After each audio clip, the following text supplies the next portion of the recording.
Hello children, I Vinita welcome you all to my class। और आज हम करने जा रहे हैं क्लास 12 की पोएम आंट जेनिफर्स टाइगर्स और इसको लिखा है एड्रियन रिच ने। तो पोएम पे आने से पहले let me tell you something about the poet. अब अगर हम बात करें एड्रियन रिच की तो ये एक पोएट होने के साथ साथ एक फेमिनिस्ट भी रही हैं।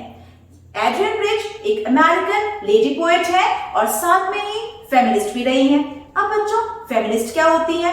फेमिनिस्ट वो राइटर्स होते हैं जो बहुत ज्यादा लिखते हैं महिलाओं के बारे में और इनकी इस पोएम में भी इन्होंने जिक्र किया है एक महिला का, एक लेडी का और उसको रेफर किया है आंट जेनिफर के नाम से। तो अब अगर हम इसकी थीम पे आए, this poem talks about a woman's experience in her married life। अब ये पोएम हमें बताती है आंट जेनिफर के मैरिड लाइफ के बारे में, उनकी शादीशुदा जिंदगी के बारे में। साथ में ही it is the common story of all married women. अब अगर पोएट एड्रियन रिच रेफर तो किया है सिर्फ आंट जेनिफर को, लेकिन ये एक कॉमन स्टोरी है बच्चों हर शादीशुदा लेडी की। ऑलराइट, अब आगे एड्रियन रिच बताती हैं कि आंट जेनिफर की लाइफ, शादीशुदा जिंदगी बहुत अच्छी नहीं है क्योंकि she is tortured, she is under stress, male dominant society. और वो कहाँ रहती है? एक मेल डोमिनेंट सोसाइटी में, एक पुरुष प्रधान समाज में, जहां पर कि उनके हस्बैंड जो हैं बहुत ज्यादा उनको शोषण करते हैं, बहुत ज्यादा उनका टॉर्चर करते हैं and she is under stress. वो बहुत ज्यादा तनाव में है अपनी शादीशुदा जिंदगी में। सारा दिन वो घर के काम में लगी रहती हैं, अपने पति के और बच्चों के ऑर्डर्स मानती रहती हैं। अपने लिए उनके पास बिल्कुल भी टाइम नहीं है। No freedom to express her feelings. उनकी सारे डिजायर्स, उनकी इच्छाएं, उनकी सारी फीलिंग्स बिल्कुल दब के रह गई हैं। इस तरह की है आंट जेनिफर की लाइफ और इसी तरह की है हर एक मैरिड वुमेन की लाइफ, हर एक शादीशुदा औरत की लाइफ।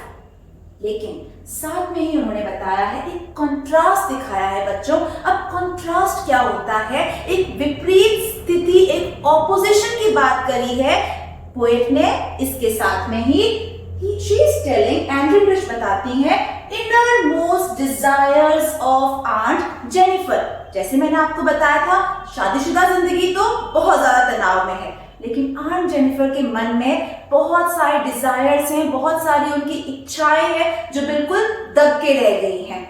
अब बाय एम्ब्रॉयडरिंग टाइगर्स, अब पोएट क्या बताती हैं कि आंट जेनिफर की हैबिट है, उनकी एक आदत है कढ़ाई करना। एम्ब्रॉयडरी क्या होता है? कढ़ाई करना। तो उनके सारे इनरमोस्ट डिजायर, जो उनके सप्रेस्ड डिजायर्स रह गए हैं, दबी हुई इच्छाएं रह गई हैं, वो क्या ड्रॉ कर रही हैं? वो क्या एम्ब्रॉयडरी कर रही हैं? कढ़ाई कर रही हैं टाइगर्स की, जैसे कि bye embroidering tigers.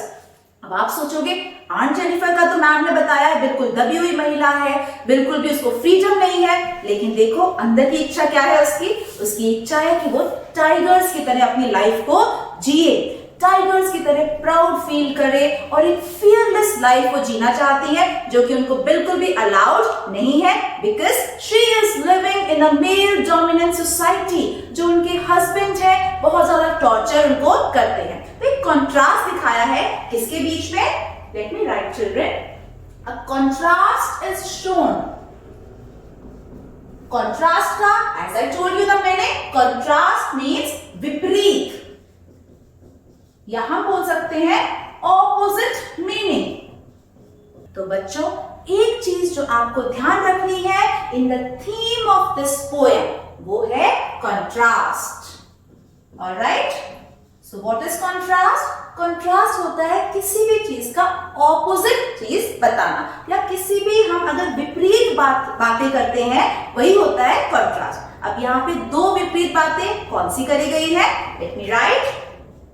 First one is the reality of married life.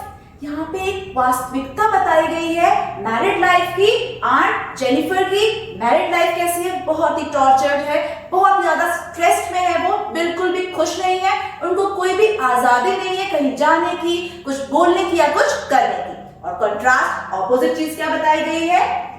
Her innermost desires. Desires क्या होती है? इच्छाएं, उनकी दिली इच्छा है एक प्राउड लाइफ जीने की, एक फियरलेस लाइफ जीने की, जैसे कि किसकी होती है? टाइगर्स की। तो इससे हम इसका टाइटल भी एक्सप्लेन कर सकते हैं। आंट जेनिफर कौन है? Oppressed wife. अब ऑप्रेस्ड क्या होता है बच्चों? ऑप्रेस्ड मतलब शोषण सहने वाला। शोषण ही तो सह रही है वो अपने हस्बैंड का। सो आंट जेनिफर तो ऑप्रेस्ड वाइफ है, बट यहाँ पे टाइगर्स कौन होते हैं? Tigers are fearless beast. Fearless मतलब निडर, और बीस्ट हो गया जानवर का, हम बोलते हैं किसी एनिमल के बारे में। तो देखा कंट्रास्ट है ना इसके टाइटल में भी। एक तरफ है शोषण सहती हुई महिला या वाइफ, और दूसरी तरफ है टाइगर्स जो भी बहुत ही प्राउड लाइफ व्यतीत करते हैं। तो this is how the theme and the title of the poem is. तो अब हम देखते हैं इस पोएम का stanza by stanza explanation. Let us start with the very first one. Aunt Jennifer's tigers prance across a screen, bright to pass denizens of a world of green. They do not fear the men beneath the tree.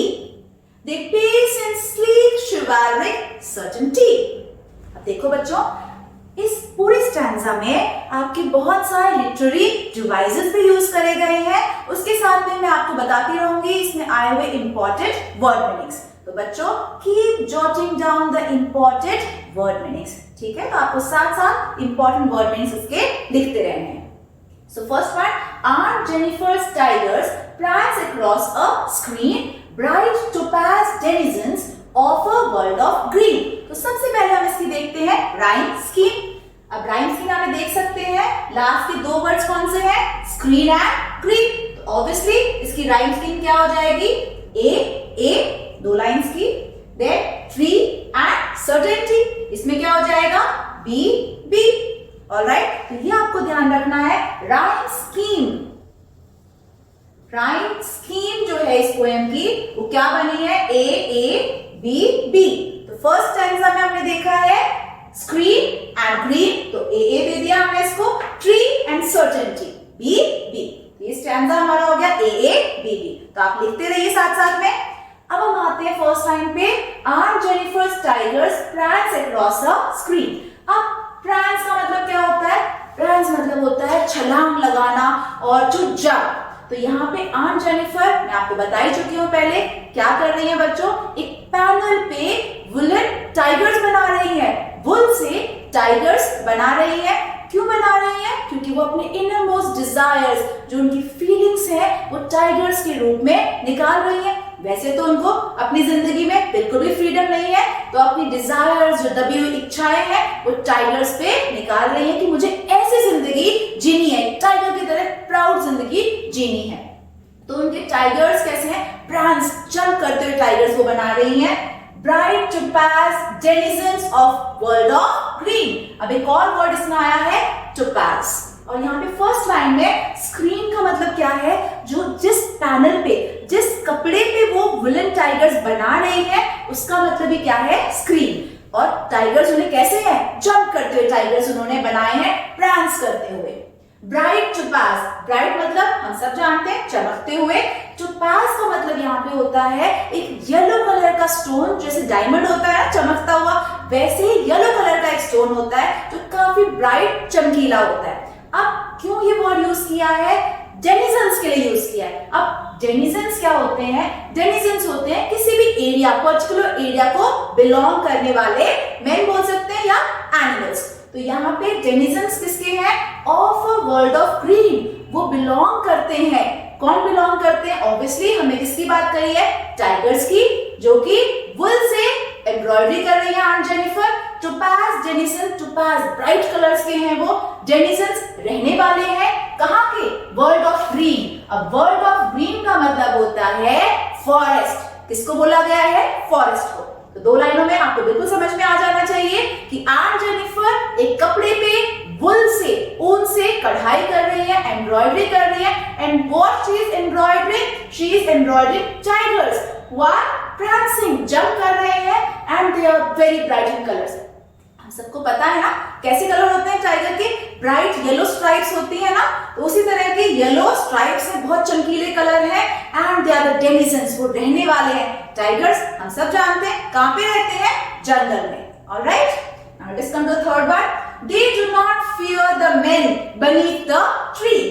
Do not fear the men. अब यहाँ पे कौन है? जैसे कोई भी शिकारी forest में आ गया है, वो पेड़ के पीछे छुपा हुआ है या पेड़ के नीचे खड़ा है, उससे वो बिल्कुल भी डर नहीं रहे हैं। They do not fear, fear मतलब डरना। They are not afraid of men, लोगों से, beneath द ट्री, जो ट्री के पास खड़े हुए हैं, ट्री के पीछे छुप के खड़े हुए हैं, बहुत ही निडर है, बहुत ही फियरलेस है। They pace in sleek chivalric certainty. They pace. Pace का मतलब होता है घूमना फिरना, to roam around in the forest. बहुत ही निडरता के साथ, बहुत ही प्राउड और बहुत ही fearlessness के साथ वो सब जगह चक्कर काट रहे हैं। Sleek, chivalric, certainty. ये तीनों ही वर्ड्स बच्चों बता रहे हैं टाइगर्स की क्वालिटीज के बारे में। किस तरह के होते हैं tigers? Sleek, they are very royal in look, बहुत ही स्टाइलिश लग रहे हैं। शिवेलरिक क्या होता है? वही है अ वेरी रिच लुक हम बोल सकते हैं, या हम बोल सकते हैं रिस्पेक्टफुल लग रहे हैं, बहुत ही जेंटल लग रहे हैं। सर्टेनिटी मतलब कॉन्फिडेंट है, उसमें बहुत ही ज्यादा विश्वास है। किनमें? टाइगर्स में। अब ये देखो, मैंने स्टार्टिंग में थीम में बताया था, आंट जेनिफर कैसी है बेचारी? बिल्कुल ही सताई हुई महिला है, अपनी शादीशुदा जिंदगी में बिल्कुल भी खुश नहीं है, टॉर्चर सह रही है, बहुत ज्यादा स्ट्रेस में रह रही है। But what she is embroidering? वो एम्ब्रॉयडरी किसकी कर रही है? टाइगर्स की, जो कि जंप कर रहे हैं, जो कि बहुत ही ब्राइट कलर्स के हैं।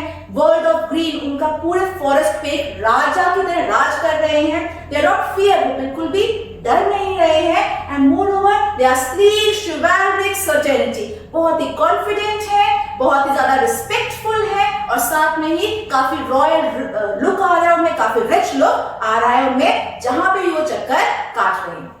तो बच्चों यहाँ पे आपको क्या चीज ध्यान में रखनी है? एक तो चीज रखनी है ध्यान में कि ये सब उनकी दिखा रहे हैं इनरमोस्ट डिजायर्स, जो दब चुके हैं उनकी लाइफ में। असली की जिंदगी कुछ और ही जी रही है, लेकिन टाइगर्स कैसे ड्रॉ कर रही हैं? बिल्कुल ही अलग, बिल्कुल ही ऑपोजिट नेचर के टाइगर्स हैं। अब यहाँ पे जो बहुत ज्यादा फिगर ऑफ स्पीच, जो एक लिटरेरी डिवाइस यूज हुआ है, दैट इज आयरनी। किसका यूज किया है यहाँ पे? आयरनी का यूज किया है पोएट ने। तो बच्चों, आई होप कि आपने सारे वर्ड मीनिंग साथ ही साथ लिख लिए होंगे। अब हम करते हैं इसका बहुत ही इंपॉर्टेंट लिटरेरी डिवाइस, जो स्टैंडर्ड है बहुत ज्यादा यूज हुआ है, दैट इज आयरनी। अब आयरनी क्या होता है? It is a figure of speech that is the use of words to convey a meaning opposite to what is actually said। अब क्या मतलब हुआ इसका? असली में तो हम कुछ और बोलना चाहते हैं, लेकिन यहाँ पे आयरनी है, हम कुछ और ही बोल देते हैं। जैसे यहाँ पे मैंने बताया था, बोलना तो चाहते हैं, हम रेज करना चाहते हैं point that on Jennifer is highly stressed, she is tortured in her married life. लेकिन हम बात किसकी कर रहे हैं? टाइगर्स की। यहाँ पे चारों लाइन में हमने किसकी बात करी है? टाइगर्स की, जो बिल्कुल ऑपोजिट है बिहेवियर में, और बिल्कुल ऑपोजिट है उनका लाइफस्टाइल। किससे? आंट जेनिफर से। तो यही एक आयरनी है, एक विडंबना है, एक ऑपोजिट, बिल्कुल ही अलग चीज बताई है। ओके, तो एक्चुअली सेट जो है अलग चीज है, और आयरनी क्या बताते करती है, उसको बिल्कुल ही अलग पॉइंट रेज कर रही है। यहाँ पे फर्स्ट किसमें पॉइंट आयरनी में क्या है? Freedom. Aunt Jennifer, she has no freedom in her married life, but tigers, they are so freely prancing, they are paced in the सारे जंगल में क्या कर रहे हैं? घूम रहे हैं। Second one is proud at home, उनका होम क्या है टाइगर्स का? वर्ल्ड ऑफ ग्रीन, फॉरेस्ट के तो वो राजा है, आराम से घूम रहे हैं। बट Aunt Jennifer टाइगर बिल्कुल भी प्राउड नहीं है at her home। She is working throughout the day as a maid, बिल्कुल नौकरानी की तरह जो है वो अपनी लाइफ जी रही है, ऑर्डर्स पे ऑर्डर्स दिए जा रही हैं अपने हस्बैंड के और अपने फैमिली मेंबर्स के। थर्ड आयरनी आई है अपीयरेंस में। अब ये देखो बच्चों, appearance, topaz, denizen, topaz word use किया है, ब्राइट वर्ड यूज किया है टाइगर्स के लिए। लेकिन हमारी आंट कैसी है? बिल्कुल डल हो चुकी हैं, वीक हो चुकी हैं, उनकी एज के साथ साथ जो है उनका जो फिजिकल अपीयरेंस है वो बिल्कुल डल हो गया है। थर्ड किसमें यूज किया है? fearful. अब fearful obviously बहुत ज्यादा fear है उनको उनके husband का, जबकि tiger है they are proudly roaming throughout the jungle. Chivalry, अब किसका है? Chivalry क्या बताता है? Respectful होना, बहुत ही courteous, बहुत ही gentle behavior होता है किसका? Tigers का. लेकिन इसके opposite जो अंकल का बिहेवियर है, जो उनके आंट जेनिफर के हस्बैंड का बिहेवियर है, वो बिल्कुल भी ऐसा नहीं है. काफी ज्यादा वो क्या करते हैं, अपनी वाइफ को टॉर्चर कर रहे हैं. तो ये हमारा काफी ज्यादा इसमें आयरनी दिखाई गई है. एक्चुअली कुछ और बोलना चाहते हैं लेकिन पोएम में कुछ और बोला गया है. Alright, now it is come to the stanza number 2. Aunt Jennifer's fingers fluttering through her wool find even the ivory needle hard to pull. The massive weight of Uncle's wedding band sits heavily upon Aunt Jennifer's hand. तो बच्चों अब आप मुझे बताएंगे, जैसे stanza number 1 में हमारी rhyme scheme थी. Now you have to tell me what is the rhyme scheme of this stanza. अब ये देखो लास्ट में जो इसमें आए हैं words wool and pull. Again AABB, वो तो हमारी स्टैंजा नंबर 1 की राइम स्कीम हो गई थी. Now we can name it as CC. Rhyming words कौन से हैं? wool and pull. Next is band and hand, तो हमारा हो जाएगा DD. तो राइम स्कीम इस स्टैंजा की हो जाएगी CC DD. ऑलराइट, अब हम आते हैं इसकी लाइन टू लाइन समरी पे. Aunt Jennifer's fingers fluttering through her wool. अब what is the meaning of fluttering? Fluttering का मतलब होता है कि उनकी wool पे जब वो एम्ब्रॉयडरी कर रही हैं, काफी ज्यादा उनकी ट्रेंबल कर रही हैं और फास्ट मूवमेंट तो है. फ्लटरिंग का लिटरल मीनिंग तो क्या होता है? Quick movement. काफी जल्दी जल्दी वो करने की कोशिश कर रही है, लेकिन साथ में जल्दी के चक्कर में उनके हाथ कांप भी रहे हैं. अब यहाँ पे बच्चों कांप क्यों रहे हैं? यहाँ पे 2 रीजंस हैं. फर्स्ट वन तो बहुत ज्यादा उनका वीकनेस आ चुकी है. आई टोल्ड यू स्ट्रेस्ड है, टॉर्चर्ड है, तो काफी ज्यादा वीक हो चुकी है आंट जेनिफर और ओल्ड एज तो आ ही रही है. तो एक तो ये रीजन है कि उनकी हैंड्स जो फिंगर्स हैं वो ट्रेंबल कर रही हैं. साथ में वो काफी जल्दी से कर रही थी, उनकी हॉबी है, वो अच्छे से कर सकती है एम्ब्रॉयडरी, तो काफी फास्ट करने की कोशिश कर रही है. साथ में उनको एक डर है, उनको डर है अपने हस्बैंड का, कहीं वो आ जाएंगे और उनको डांट लगाएंगे फिर से कि तुम क्या ये टाइगर्स बना रहे हो. देखो बच्चों, अपनी हॉबी को सिर्फ टाइगर्स ड्रॉ ही तो कर रहे हैं, वो सिर्फ एम्ब्रॉयडरी तो कर रही है टाइगर्स की, फिर भी कितना ज्यादा डर है उनके मन में, कहीं हस्बैंड ना आ जाए उनके और उनको फिर से टॉर्चर करना शुरू कर दे टाइगर्स एम्ब्रॉयडरी करने के लिए. तो ये देखो इसकी वजह से उनके हाथ, उनकी फिंगर्स क्या कर रही है? They are fluttering. तो 2 रीजंस याद करने हैं. One due to old age and other one due to the fear of her husband. Next, find even the ivory needle hard to pull. ivory needle क्या होती है? बिल्कुल हल्की सी होती है, सुई जो होती है हाथी दांत की बनी हुई, उससे वो एम्ब्रॉयडरी कर रही है. उसको खींचना, उसको पुल करना भी इतना ज्यादा उनको मुश्किल लग रहा है. Why she is finding ivory needle so hard to pull? Not because of the weight, कि बहुत भारी उसको खींच नहीं पा रही है, ऐसा कुछ भी नहीं है. वेट है, लेकिन वेट किसका है? रिस्पॉन्सिबिलिटीज का. उनके कंधों पे इतनी ज्यादा रिस्पॉन्सिबिलिटीज आ चुकी है उनकी मैरिड लाइफ की कि उसकी वजह से वो आइवरी नीडल को खींच भी नहीं पा रही है. तो यहाँ पे कोई 10-15 किलो की आइवरी नीडल नहीं है कि वो खींच रही है, उसको भारी लग रहा है. यहाँ पे वेट किसका है? रिस्पॉन्सिबिलिटीज का, जिम्मेदारियों का.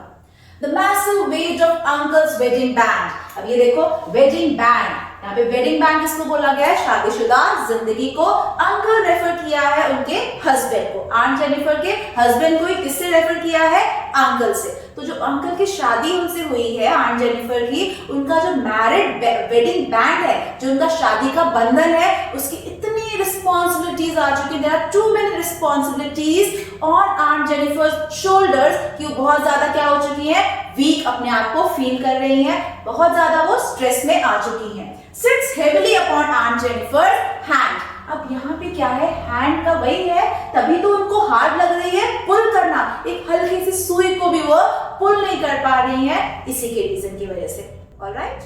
So now let us come to the third and the final stanza of our poem. When Aunt is dead, her terrified hands will lie, still rent with ordeals she was mastered by. The tigers in the panel that she made will go on prancing proud and unafraid. Now children, let me tell you the rhyme scheme पहले हमने बता देते हैं इसकी. Lie and buy, obviously पहले वाली stanza की थी AA, BB, सेकंड की CC, DD. Now it is EE, FF. So rhyme scheme is EE, FF. All right. Now let us come to the line-to-line summary. First one is when aunt is dead, her terrified hands will lie. अब क्या हुआ है? Aunt Jennifer मर चुकी हैं, expire हो चुकी है. Now she is dead. She is no more. Her terrified hands will lie. और उनके हाथ, कैसे हाथ बताए थे मैंने? पूरी जिम्मेदारियों, रिस्पॉन्सिबिलिटीज को सहन करते करते उनके हाथ कैसे हो चुके थे? बिल्कुल वीक, और साथ में उसमें डर था. टेरिफाइड, ऑब्वियसली किसका डर था? Of her husband. Male dominant society में जो रहती थी, सारा होल्ड किसका था? She is entirely dependent on her husband. वो तो पूरी तरह से निर्भर थी अपने पति पे. Still reigned with ordeal, she was mastered by. तो फर्स्ट में टेरिफाइड है, as I told you, the meaning is जो बहुत ही ज्यादा डरे हुए उनके हाथ थे. Still reigned. अब यहाँ पे क्या है चिल्ड्रन? reigned के यहाँ पे 2 मीनिंग्स आएंगे. एक तो जो फर्स्ट सेकंड स्टैंजा में था, वेडिंग बैंड, जब शादी होती है, एंगेजमेंट हुई थी अंकल से आंट जेनिफर की, तो उन्होंने रिंग पहनाई थी as the sign of marriage. ठीक है, सिर्फ उनकी शादी हुई थी तो वो एक रिंग हो जाएगी फिंगर के अराउंड. लेकिन साथ में जैसे ही वो रिंग अंकल ने पहनाई हमारी आंट जेनिफर को, तो वो उसने क्या कर लिया? अराउंड थी, it was around her finger. लेकिन उसके साथ ही उनकी जो रिस्पॉन्सिबिलिटीज थी उसने रेंट कर लिया उनकी लाइफ को, पूरा सराउंड, पूरा घेर लिया उनकी लाइफ को, शादी से लेकर उनके मरते दम तक. ऑलराइट, तो किस तरह से वो उसके बाद सहती गई all the responsibilities, torture, stress in her married life. She has been doing all the works, mastered, बार बार ऑर्डर्स लेती गई, जो हम आगे देखेंगे. Ringed with ऑर्डील्स. ऑर्डील्स क्या होती हैं?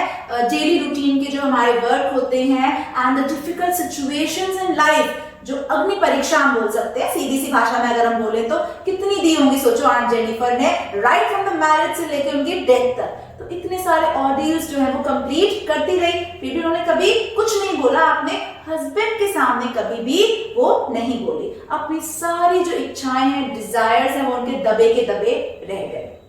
She was mastered by. लेकिन एक बात है, मास्टरी हासिल कर ली उन्होंने. किसमें? ऑर्डर लेने में, जी हजूरी करने में, अपने हस्बैंड की, अपने बच्चों की, अपने सारे फैमिली मेंबर्स की.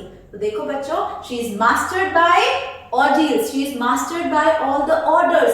सारे उनके जो ऑर्डर्स थे हस्बैंड के वो लेती गई, ऑर्डील्स वो पार करती गई. क्या बताया था मैंने? डिफिकल्ट सिचुएशंस इन लाइफ वो उनके आती गई. Next, the tigers in the panel that she made. अब पैनल क्या होता है? फर्स्ट स्टैंडर्ड में ध्यान करो, स्क्रीन आया था ना एक वर्ड, तो वो स्क्रीन भी क्या था? एक टुकड़ा था, एक वुल का टुकड़ा हम बोल सकते हैं, या फिर एक शीट थी जहां पे आंट जेनिफर वुल से एम्ब्रॉयडरी कर रही थी. थर्ड स्टैंडर्ड में पैनल उसी को बोला गया है जिसपे उन्होंने वुलन टाइगर जो है वो एम्ब्रॉयडरी किए हैं. Alright, so the tigers in the panel that she made, जो उन्होंने बनाए थे, टाइगर्स बनाए थे वुल से, will go on prancing proud and unafraid. लेकिन उनके टाइगर्स अभी भी उनके मरने के बाद भी क्या कर रहे हैं? they are prancing, they are proud. वो अभी भी जंप कर रहे हैं, प्राउड, उनको बहुत ही गर्व है अपने ऊपर, एंड अनअफ्रेड, ऑब्वियसली बिल्कुल भी नहीं डरते हैं. बिल्कुल कंट्रास्ट है, ऑपोजिट है आंट जेनिफर के बिहेवियर में. बेचारी आंट तो डर डर के जी, लेकिन जो उन्होंने टाइगर्स बनाए थे वो अभी भी कैसे हैं? प्राउड है, prancing, and they are so unafraid. Like this we have come to the end of the poem. और समरी अगर समराइज करें इस पोएम को तो यही होगा, this is a story of a lady and it is a common story of all the women in the society, कि वो किस तरह से उनकी मैरिड लाइफ जीती हैं, किस तरह से वो शोषण सहती रहती हैं, ऑप्रेस्ड वाइफ बन जाती हैं, ऑल द टॉर्चर और द स्ट्रेसफुल लाइफ वो जी रही है. लेकिन जो उनकी इनर मोस्ट डिजायर है, फ्रीडम तो बिल्कुल भी नहीं है. अपनी मैरिड लाइफ में they have no freedom to do what they like. न उनको कहीं जाने की, न बात करने की, न अपने मन की इच्छाएं पूरी करने की उनको फ्रीडम है.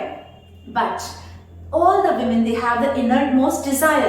उनके अंदर के डिजायर होते हैं कि वो भी एक प्राउड लाइफ जिए, बहुत ही निडर फियरलेस लाइफ वो जिए, जो कि उन्होंने कभी भी नहीं जी अपनी मैरिज लाइफ के दौरान। तो हमेशा आंट जेनिफर याद की जाएंगी किसके द्वारा? अपने टाइगर, जो उन्होंने एम्ब्रॉयडर्ड टाइगर से बनाए थे, उनके द्वारा वो याद की जाएंगी अपने प्राउड और फियरलेस लाइफ जीने की सिर्फ इच्छा के बारे में। Okay, so like this we have come to the end. अब आगे हम इससे डिस्कस करेंगे question answers and I hope you will all be able to answer all the questions. आप इजीली सारे क्वेश्चंस को आंसर कर पाओगे। So now let us see some very important questions frequently asked from this poem. The first one, obviously, who is the poet of the poem Aunt Jennifer's Tigers? तो बताओ कौन थे बच्चों? Adrian Rich, a very famous American poet. Next is, what is Aunt doing in the poem? बताइए aunt क्या कर रही थी इस poem में? Embroidery, क्या कर रही थी? Embroidery, and what she was embroidering? क्या बना रही थी वो? She was embroidering tigers on a panel. एक स्क्रीन पे, एक पैनल पे टाइगर्स को बना रही थी। नेक्स्ट जो बहुत ज्यादा important question, which combination is created by the line bright topaz denizens of a world of green? तो इसमें कौन से दो कलर्स की बात की गई है? टोपाज, याद करो मैंने क्या बताया था? I told you it is a very bright yellow colours, जो सिग्निफाई करता है टाइगर्स की जो स्ट्रिप्स बनी होती है ना उनको। और दूसरा कलर कॉम्बिनेशन क्या यूज किया गया है इसमें? वर्ल्ड ऑफ ग्रीन, तो ऑब्वियसली फॉरेस्ट। तो दो कलर है इसमें, yellow and green. World of green forest के लिए और टोपाज ब्राइट येलो कलर के लिए। Next is, what do Aunt Jennifer's fluttering hands through her wool in the second stanza tell us? किसके बारे में बताते हैं हमारे जो उसके फ्लटरिंग हैंड्स जो थे? फ्लटरिंग मतलब क्या है? क्विक मूवमेंट, बहुत जल्दी जल्दी वो कर रही थी। कढ़ाई जो है एम्ब्रॉयडरी बहुत जल्दी जल्दी कर रही थी, लेकिन साथ में कांप भी रही थी डर के मारे। तो there are two things. First one, fluttering hands refers to the fear of her husband. तो फर्स्ट तो यही था उनके हस्बैंड कहीं ना आ जाए, and second one her old as, क्योंकि वो बुढ़ापे में आ चुकी थी। दोनों रीजन लिखने हैं आपको, her old age and second one the fear of her husband. Next one is, why is she finding the needle so hard to pull? उनको क्यों लग रहा था कि निडल इतनी हेवी है पुल करने में? तो इसमें मैं आपको ऑप्शन दे देती हूँ, weak fingers, it is heavy, or her fears. तो तीन ऑप्शन है आपके पास, why she is finding the needle so hard to pull. First one, weak fingers. Second one, it is heavy, जो ivory needle थी बहुत heavy थी, and third one, her fears, Aunt Jennifer के अंदर के fears को। तो obviously right option क्या होगा? C, her fears, क्योंकि वीक तो थी उनके फिंगर्स, लेकिन फ्लटरिंग जो तेज मूवमेंट थे, जल्दी जल्दी करके मैं खत्म कर दूं, कहीं मेरे हस्बैंड देख ना ले, तो वो एक फियर था। Next one, what is a rhyme scheme? तो राइम स्कीम आप सबको पता ही है, it is AA, BB, CC, DD, EE and FF, जो भी हमने इसमें करी थी stanza by stanza. Next one is, what are the ordeals Aunt Jennifer is surrounded? क्या क्या ऑर्डियल्स थे आंट जेनिफर की लाइफ में? तो जो बहुत ज्यादा सिचुएशन की डिफिकल्ट सिचुएशन लाइफ में आई थी, obviously ordeals refer to the responsibilities, जो उनकी जिम्मेदारियां थी अपनी लाइफ में। Next one is, what is the significance of the word ringed? Children, this is 5 star question, बहुत बहुत इंपॉर्टेंट क्वेश्चन है। What is the significance of the word ringed? याद करिए, रिंग के मैंने दो मीनिंग बताए थे। एक तो एंगेजमेंट रिंग जो होती है, जो अराउंड द फिंगर उन्होंने पहनी थी इन द मैरिज, और सेकंड क्या था उनके? रिंग बाय द रिस्पॉन्सिबिलिटीज, वो एक घेरा, एक ट्रैप में फंस गई थी वो, किसकी? शादीशुदा जिंदगी की रिस्पॉन्सिबिलिटीज में। तो रिंग यहाँ पे किसको रेफर करता है? Responsibilities that surrounds her life like the ring surrounding her finger. ठीक है, so these are some of the important questions. So now let us come to the last question. What is the purpose of creating animals which are a contrast to Aunt's character? क्या जरूरत है यहाँ पे Adrian rich को एक ऐसा animal के साथ कंट्रास्ट करने की जो कि बिल्कुल विपरीत थे, ऑपोजिट थे आंट जेनिफर के बिहेवियर से? So answer is, reflect her suppressed desires for freedom. Obviously, tigers क्या रिप्रेजेंट कर रहे थे? उनके suppressed मतलब दबे हुए desires, उनकी इच्छाओं को अपनी लाइफ में जहाँ पे उनको बिल्कुल भी फ्रीडम नहीं थी. यही कारण था कि एक कंट्रास्ट दिखाया है between Aunt Jennifer and the tigers. Aunt Jennifer oppressed wife है, शोषण सहती हुई wife है, जबकि tigers क्या है? Fearless, प्राउड क्रीचर है, एक बीस्ट है, बहुत ही एनिमल जो है बहुत ही प्राउड के साथ रहता है. तो ये दिखाया गया है इनरमोस्ट फीलिंग और reality of a married life के बीच में. So I hope children you have understood the chapter well. और अब मैं चाहूंगी कि आपने जो इंपॉर्टेंट क्वेश्चंस जो इसके नोट किए होंगे साथ के साथ अलोंग विद दैट जो वर्ड मीनिंग्स नोट किए हैं वो आपको काफी हेल्प करेंगे to learn the chapter properly. Okay, so thank you.